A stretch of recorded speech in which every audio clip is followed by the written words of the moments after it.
A guy on Reddit turned down a $5,000 raise because he thought it would bump him into a higher tax bracket and he'd take home less money. His manager backed him up. Said, "Yeah, don't do it, you'll lose money." They were both wrong. And that one misunderstanding probably cost him over $40,000 across the next decade. More than half of Americans don't know how brackets actually work, and the IRS has zero interest in correcting them. My name is Marcus, and I've spent an embarrassing amount of time reading IRS revenue procedures so you don't have to. And I can tell you this, the way most people think about tax brackets is completely backwards. Not a little wrong. Fundamentally, structurally, dangerously wrong. So let me walk you through what's really happening to your paycheck. Because once you see it, you can't unsee it. Picture a staircase, going up. Each step is a different tax rate. 10% at the bottom, then 12, then 22, then 24, 32, 35, and 37% at the very top. Now here's the part that changes everything. You don't stand on one step. Your money climbs the staircase, and each dollar gets taxed at the rate of the step it lands on, only that step, not the one above it. Not the one below, just the one where that particular dollar sits.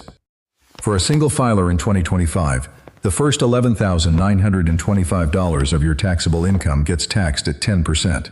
That's it. Everybody pays 10% on that first chunk, whether you make $50,000 or $500,000. The next portion, from $11,926 up to $48,475, gets taxed at 12%. The next layer after that, up to about $103,000, gets taxed at 22%. And it keeps climbing from there.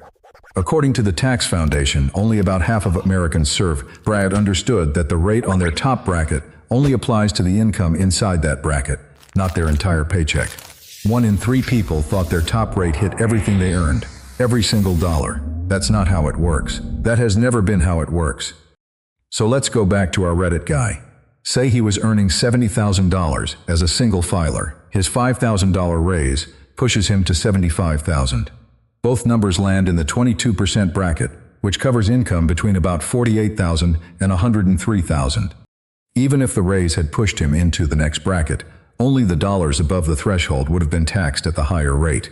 The rest of his income stays exactly where it was, taxed at the exact same rates as before. His take-home goes up, period. There is no scenario in the American tax system where earning more money results in less pay home from federal income taxes alone.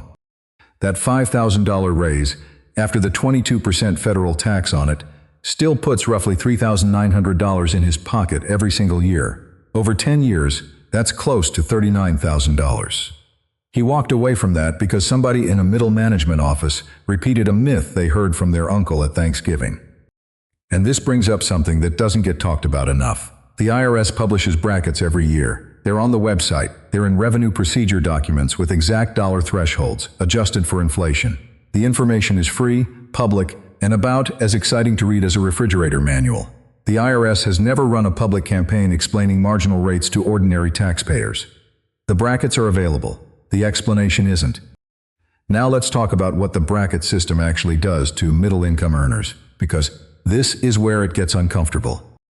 If you're a single filer making around $50,000, you've just crossed into the 22% bracket. Your effective tax rate, meaning the actual percentage of your total income that goes to federal tax, is closer to about 14%, not 22. The 22 only applies to the small slice of income above $48,475. But if you're making $400,000, your effective rate is closer to 30%. That's higher, sure, but the gap between your marginal rate and your effective rate is much wider than most people realize. You're in the 35% bracket, but you're not paying 35% on everything. The system is designed as a series of layers, and each layer protects the income below it. Everybody gets the 10% rate on their first chunk. Everybody gets 12% on the next chunk. A surgeon and a school teacher pay the same rate on their first $48,000. The difference only kicks in above that line. If you've been finding this useful, consider subscribing. I cover tax strategy and IRS rules on this channel every week, and the stuff I'm about to get into next is where it really starts to matter for your wallet. The bracket system also connects to something a lot of working people overlook: the standard deduction. In 2025, the standard deduction for a single filer is $15,750. For a married couple filing jointly, it's $31,500. That money comes off the top of your gross income before brackets even apply. If you earn $60,000 and take the standard deduction as a single filer, your taxable income drops to about $44,250. That puts you solidly inside the 12% bracket, not the 22%. The standard deduction functionally shields a significant portion of your income from being taxed at all. This is why your gross pay and your taxable income are two completely different numbers. And confusing them is one of the most expensive mistakes people make. Somebody earning $60,000 who panics about being in the 22% bracket is often not even in it. The standard deduction pulled them back down. Now, a bracket detail that trips up a lot of people. The 22% bracket for single filers starts at about $48,500 in taxable income. The 24% bracket doesn't kick in until you cross roughly $103,000. That's a massive gap. You could get a $20,000 raise inside the 22% bracket and never touch the 24% rate. The bracket is wide enough to absorb a huge jump in earnings, but compare that to the 32% bracket. It only covers the range from about $197,000 to $250,000. That's a narrow band. Higher earners move through it quickly, which means more of their income spills into the 35% tier. The brackets aren't evenly spaced. They compress at the top. Whether that compression is fair depends on who you ask. But the structure itself is not a mystery. It's right there in the IRS revenue procedures, published every fall with inflation adjustments. According to the Tax Foundation's 2026 analysis, the thresholds shift by roughly 2 to 3% each year to keep pace with inflation. And that annual adjustment matters more than people think. If brackets never moved with inflation, a person making the same salary year after year would gradually creep into higher brackets just because the dollar lost value. Economists call that bracket creep. Congress addressed it decades ago by indexing brackets to inflation.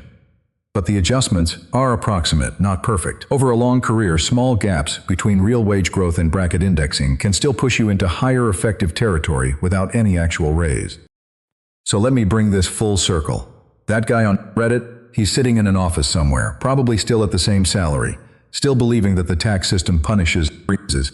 His manager probably told 2 or 3 other people the same bad advice, and each one of those people might have passed on the same 5-figure opportunity.